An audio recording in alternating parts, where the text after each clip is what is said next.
بسم اللہ الرحمن الرحیم۔ السلام علیکم پیارے دوستو، آج کا ہمارا موضوع ظالم بادشاہ اور مظلوم بڑھیا ہے۔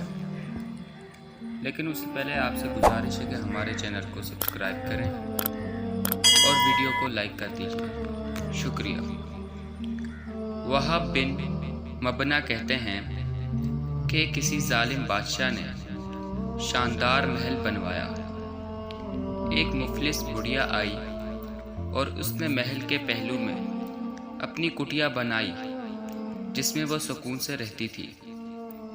ایک مرتبہ ظالم بادشاہ نے سوار ہو کر محل کے ارد گرد چکر لگایا تو اسے بڑھیا کی کٹیا نظر آئی۔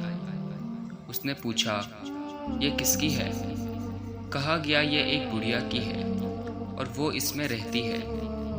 چنانچہ اس نے حکم دیا کہ اسے گرا دو، لہٰذا اسے گرا دیا گیا۔ جب بڑھیا واپس آئی تو اپنی مدھم کٹیا دیکھ کر پوچھا کہ اسے کس نے گرایا؟ لوگوں نے کہا، اسے بادشاہ نے دیکھا اور گرا دیا۔ تب بڑھیا نے آسمان کی طرف سر اٹھایا اور کہا، اے اللہ، اگر میں حاضر نہ تھی تو حاضر تھا۔